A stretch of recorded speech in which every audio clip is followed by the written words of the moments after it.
Hi, I'm James Salazar with the Athena Sustainable Materials Institute.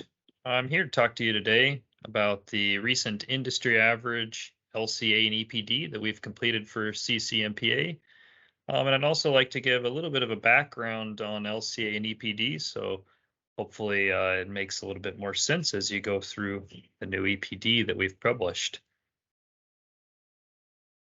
So just a quick agenda of my talk today. Like I said, I'd like to give a little bit of a primer on LCA as a methodology to describe how we've used that in the LCA and EPD in this project. So hopefully it demystifies things a little bit. Also, how to then take the LCA research and develop an EPD. I'm sure that many of you listening to this have heard quite a bit about Type 3 environmental product declarations. So I'd like to differentiate that between what an LCA is and what an EPD and what some of these other terminology is. We'd also like to talk a little bit about some of the new market drivers we've seen for EPDs, including in the voluntary space, but also now moving into public procurement, the various buy clean legislations that are coming online and moving forward here in Canada. And then finally, to talk a little bit about the industry average EPD, what's in it, what is the meaning behind some of the numbers to help, hopefully help with interpreting and helping you communicating to your customers that are using the EPDs. So real quick, just a background on Athena. Athena is based out of Canada. We're based out of Ottawa. It's actually our 25th anniversary. So through that, we've developed whole building LCA tools, tools for pavement, but also we've done quite a bit of consulting for various industry groups. So these are just a few of the industry groups that we've routinely produced EPDs with. This is now the second iteration of the industry EPD we've done for CCMPA. But you can see here that we work with a range of industry associations developing LCA and EPDs like this one. Okay, so just a little bit of background on LCA as a science, hopefully provide some footing for interpretation. But the first thing that's always useful to demystify is a bit of the alphabet soup. So as you can see here, we commonly refer to EPDs or environmental product declarations. And what EPDs are is they're really an executive summary or a public-facing summary of life cycle assessment. Life cycle assessment, in this case, being the core research that underlies every EPD. Another kind of key important factor about EPDs is they're based off of what are called product category rules. So product category rules really provide the sector specific guidance that's required for EPDs to be somewhat harmonious so that there's some correlation. You're comparing apples to apples if you can pick up two EPDs produced under the same product category rules. So we'll talk a little bit more about the various PCRs that are out there and the role that some of the different actors play in the EPD development process. But at its core, really, life cycle assessment and EPDs as a corollary have evolved based off of life cycle thinking. So life cycle thinking really emerged as an antidote to some of the cherry picking of environmental attributes that we've seen that have become kind of commonplace in green marketing. So different products, let's say, claiming to be green because they're renewable or because they're based off of locally sourced materials or that they're recycled or recyclable. All of these different attributes have a home in life cycle thinking. It's really about creating a framework where you're not excluding any one part of the life cycle, that you're looking at it holistically so that you're not, let's say, picking up some environmental benefit at one part of the life cycle at the expense of an impact in another part of the life cycle. That's why life cycle thinking is so important. And when we're talking about it in the context of building or a building product, it's really important to keep in mind the actual life cycle of a building.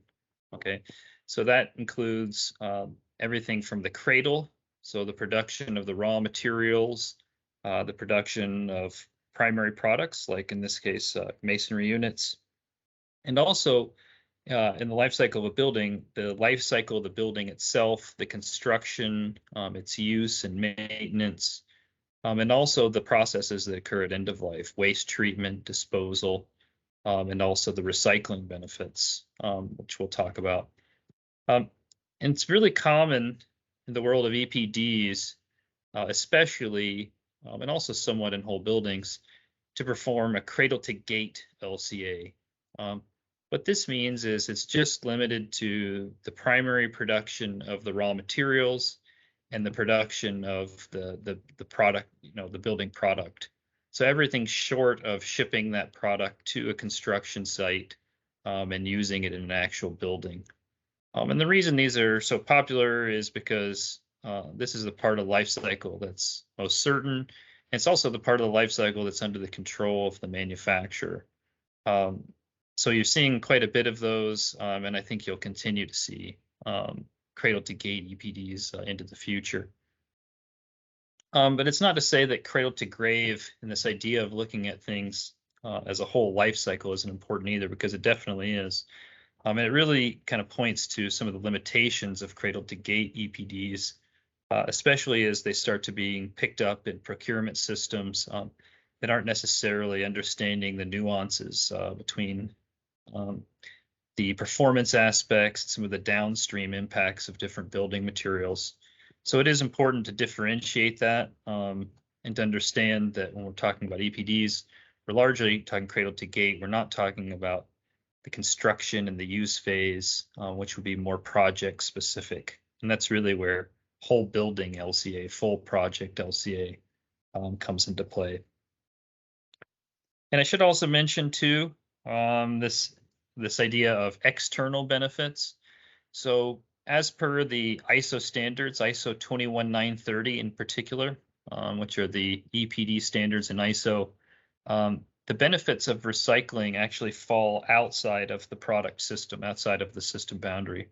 So for instance, metals recycling that substitutes for virgin metals production, or the same with plastics. That kind of, let's say, substitution effects are deemed to be outside of the system boundary. So that's why, let's say, in an EPD where you do see benefits like that, you see them in what's called Module D. So each of these boxes, if you will, each of these phases in the life cycle correspond with different modules in an EPD. So if you do happen to pick up a cradle-to-grave EPD that has a Module D, that's what they're talking about, are these external benefits. But for our purposes, we're really interested in just the raw material production and the product manufacture, what we call Module A, or cradle-to-gate. And one of the key features of a cradle-to-gate EPD is that they're based on a declared unit. So as I mentioned, they're cradle-to-gate in scope. We're also not making any assumptions about where a particular project is located. And also, I should mention this actually incorrect.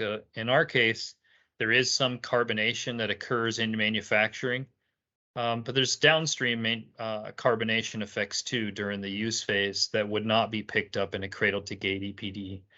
So these are essentially the carbonation that occurs whereby the CO2 is removed from the atmosphere back into a concrete product through the use phase and potentially also at the end of life. That is really a unique aspect of concrete relative to other materials, and in that it's after it's manufactured, it continues to remove CO2. So in a cradle-to-gate, the portion that occurs outside the manufacturing facility is actually outside the system. So that's something definitely the concrete industry has to be aware of, particularly as these BICLEAN are only looking at the cradle-to-gate. Moving forward, I think you may see more cradle-to-grave type EPDs in the long term, or potentially at least the recognition that there needs to be more whole building LCA that incorporates these downstream effects. And that is where you get, let's say, the use phase, waste treatment, and also this use phase carbonation and end-of-life carbonation benefit that's unique to concrete products. And really, if you're talking about comparing against materials outside of different categories, long term, it's really the only way to do that, because it's the only way to ensure that you're not comparing a product in one category that has different downstream considerations. So things like this carbonation, downstream carbonation. But what is life cycle assessment? We've talked about a little bit about what are the processes that are included, but what does the actual methodology look like?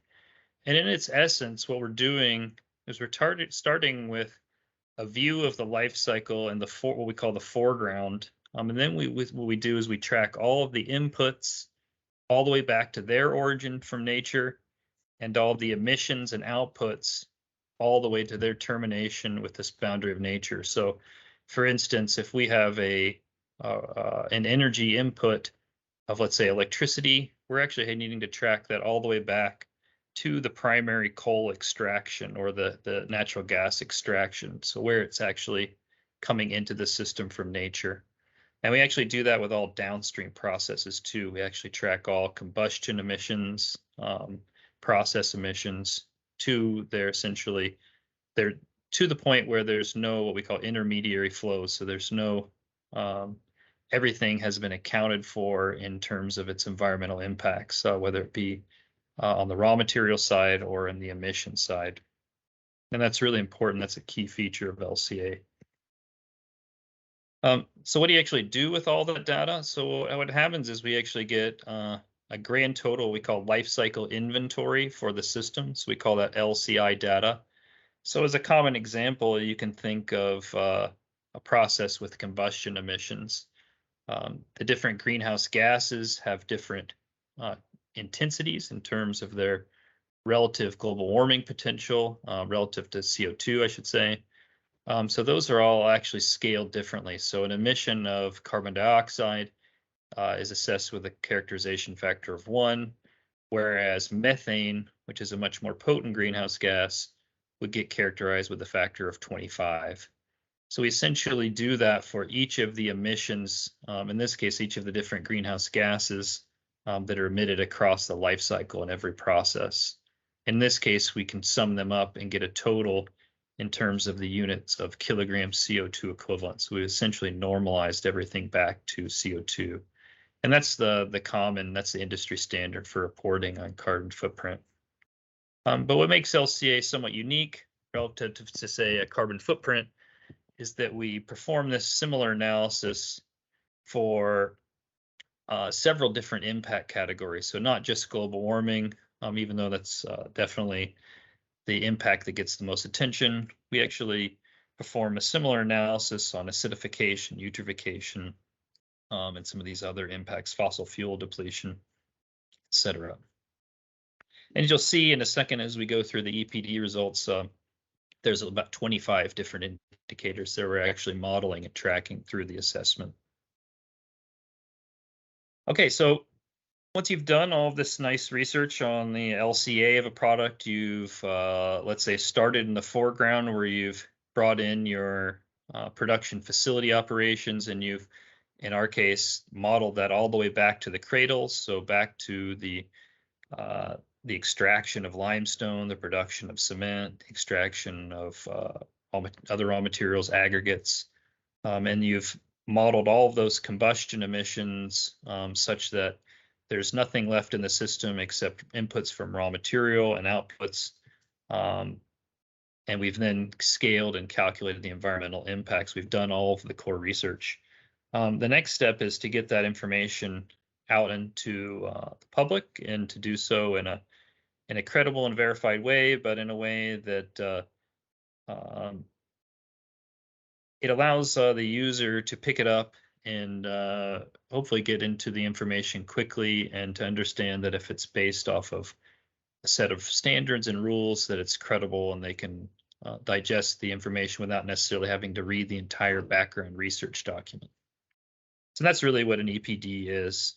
The first step being to perform the LCA, which presumably we've done at this point, then to compile all that information into the standard format. And then the final step is to actually have that registered by an EPD program. So in the concrete space, we work quite a bit with ASTM. That's who verified this most recent EPD, but there are several others as well. Once it's verified, those EPD programs have their stamp on the document, and it's registered through their program and published through their websites. So for concrete, we have several different product category rules. We're using this this PCR right here on the left, the product category rules that are specific to concrete masonry units. We also have separate PCRs for ready-mix concrete and for precast concrete. So just so you're aware that if you're picking up different concrete EPDs, then unless they're based off of the same PCR, so let's say comparing a ready-mix to a concrete block PCR, that those are actually created based off of different rules. That's important because it's really the product category rules that are ensuring that the EPDs are comparable. So just to take that with a grain of salt. And then the result of all this are these EPD documents. So here's just several industry EPDs we've created. And these, they serve the purpose of representing the industry's environmental impacts. They set baselines if one wants to benchmark their own operations against the industry. And it really just allows the industry to put their best information forward so that when one is performing, let's say, project level or building level analysis, and they haven't yet picked a vendor or maybe the vendor they've selected does not have their own EPD, that there's some data there that's industry data and it's credible that one can use in that sort of analysis, which, as we'll talk about, the whole building LCA, I think, is going to become more and more important moving forward. So having that information at an industry level is critical for that. Okay, so what are some market drivers for LCA and EPD? So as I kind of mentioned at the kickoff of my talk here, that it's risen really in the last 5 years or so out of the voluntary side. And I have to say that the U.S. Green Building Council's LEED system has actually been quite influential, even if there aren't a lot of LEED buildings. Although we have seen some of those too. LEED has really served as the framework that other voluntary systems have kind of picked up, and to pick the parts of the EPD requirements that are suitable to a project, even if it isn't a LEED project. We see a lot of LEED inspired systems, and that's definitely been a phenomenon over the last few years. But the LEED system itself has different credits for EPDs. Their credit for LCA in general, because there's actually credits for whole building LCA. That's actually the way to get the most credits. But there are also credits for having an EPD, and industry EPDs do count towards those credits. And it also gives credits for performing optimization based off of an LCA. And what that means is to actually benchmark one's own product against either their own product in previous years. That's one way to do it, or against an industry average. So in this case, having an industry EPD for masonry units now will allow all individual producers that have their own EPDs to pursue these optimization credits if they meet the criteria, if they meet the essentially reduction criteria for demonstrating benefits against an industry average. And if you'd like to learn a little bit more about the specific LEED requirements, we're happy to work with you individually on that. But the information is within the LEED guides on what constitutes getting the credits. And this final point on here I would like to mention is HPDs, or Health Product Declarations, also known as declare labels, is a similar type deliverable, cradle to cradle. These aren't exactly EPDs, but they're really closely related. Similar with some of the corporate social sourcing requirements and the social responsibility. These aren't directly related to EPD, but definitely fall into the same categories, and is something that a lot of companies potentially, primarily in other sectors, have decided to pursue kind of at the same time. So you do see HPDs and cradle to cradle and declare often in the same breath as the EPDs. And as I mentioned, the voluntary system has really caused an uptake or inspired a lot of the main developers, the big property developers from the tech sector, to incorporate their own EPD requirements. So Amazon with their data centers, Salesforce with their massive projects, their massive building in Chicago, for instance, the Microsoft campus in Washington. All of these projects have been requiring EPDs, and they're such scale that we're seeing actually EPDs at a manufacturer level rise in these various markets to support these projects. So if you're looking at RFPs from some of these kind of key tech companies, don't be surprised if there's embodied carbon and LCA written into that moving forward, because we're hearing quite a bit about that. Potentially more relevant, though, are some of the recent actions that are actually happening here in Canada. There's been a really big push, particularly in the last 6 months. I don't want to say it's gone under the radar, but I think I think people have gotten their head around yet how significant some of the things, the new requirements that are coming down the pike here in Canada are. The recent Canadian federal government recently published the 2030 emissions reduction plan, which is essentially the government's strategy for some of the goals they're talking about on reducing the carbon footprint of infrastructure. And they're saying that actually outright, they're saying that the Buy Clean strategy, the whole purpose is to support made in Canada low carbon products. So the question is, when they say low carbon, what does that actually mean? How does one actually get there? I can say that Athena right now is participating in focus groups with the Canadian federal government, and we do have a little bit of insight to some of their plans. In the short term, it looks like the plan is to require disclosure of embodied carbon in structural materials this year. They're actually moving forward with that very quickly. It remains to be seen the specific requirements on the scale of the projects and what specific types of products are going to be required to disclose embodied carbon, and the mechanism that they're going to be required to do that by. But all signs point to it being EPDs being the mechanism, and concrete being front and center, with being one of the the materials that's going to have these requirements built into it. So we're tracking that closely. We're certainly coordinating with Andrea and the team at CCMPA on everything we learn so that we can adapt accordingly. But this moves forward. This is not something they're not planning to stop at disclosure. The plan is actual embodied carbon reduction by 2025. That's one of their explicit goals.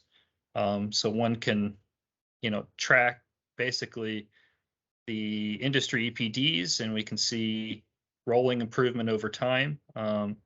We can also, understand that, their commitment and their goals are to continue to drive and to put pressure on industry to reduce the carbon footprint. So I think we can see that here, given their goal of reducing the carbon footprint of materials by 30% over the next 3 years, quite significant.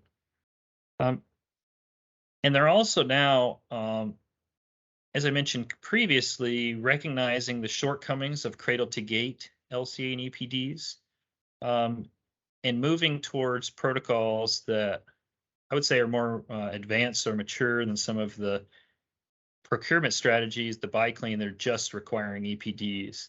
That is to actually require whole project LCA, and to make these decisions on and to model whole buildings and in their entirety, and to make decisions on the gate to grave assumptions and what happens to material. Eminently more complex than a cradle to gate EPD, but something that is, it's a necessary thing to make their clean work, and I think they recognize that. And Athena, having been involved in the whole building LCA space for many, many years, is here to support the federal government on that as they move forward with their requirements. So finally, I'd like to talk a little bit about the industry average EPD, and kind of, now that we've established why we're developing these EPDs, and hopefully what kind of the underlying meaning of the research that we did, I'd like to just walk really quickly through the content of the EPD, so that when you pick it up, that hopefully you're able to quickly digest and see what it's about. So the first point I'd like to make on the EPD is actually there's two versions of the EPD that we've produced. One is an English version. We've actually just recently had a French translation completed, so that should be circulated by the time you're seeing this video. And that's important because obviously they're members, CCMPA members in Quebec, and also given the bilingual nature of the Canadian federal government and how this is helping support some of their initiatives. EPD includes some of the administrative information, the participants that can claim the use of the EPD, their communications. That's all listed here. The fact that it was ASTM International, who are the third-party verifiers on this internationally respected EPD program.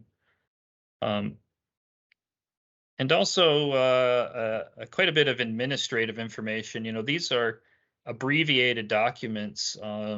They're essentially as summarized as we're allowed to make them, but there is still quite a bit of technical details on let's say, the types of the LCA, the types of the EPD that it is, who the verifiers are, what are the system boundaries, which processes were included and excluded. As you can see in this diagram on the right, that we're looking at what we call Module A1, just the raw material supply, A2, the transport of those materials to the CMU plant, and then actually the manufacturing itself. So again, as I mentioned kind of previously, cradle to gate in scope.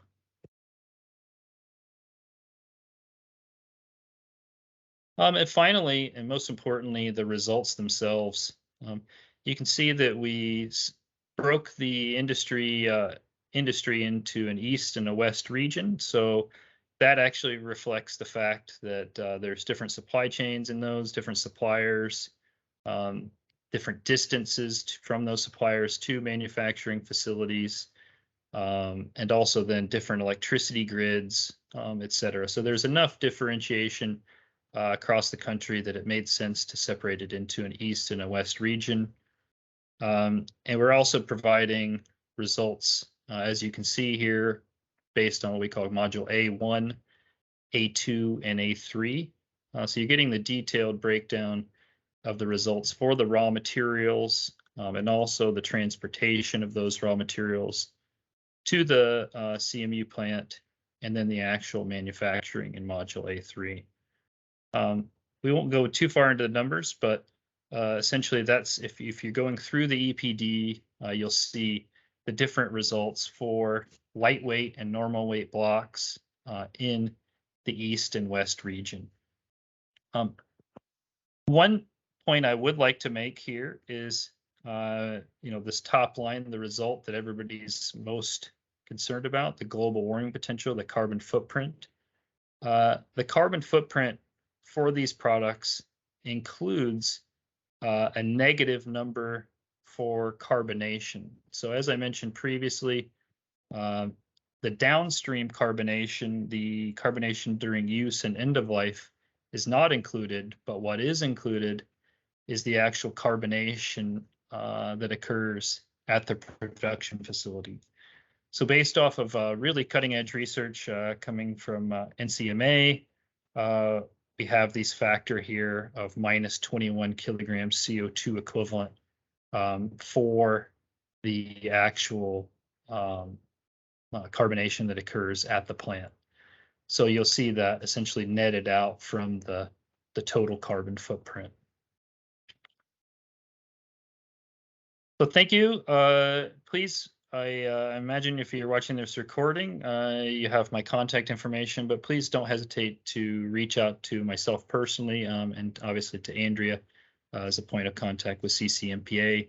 It's been a real pleasure working with CCMPA in this project, and yeah, hopefully if you have any questions, you don't hesitate to reach out to me directly, and I'd be happy to go through them. Thank you.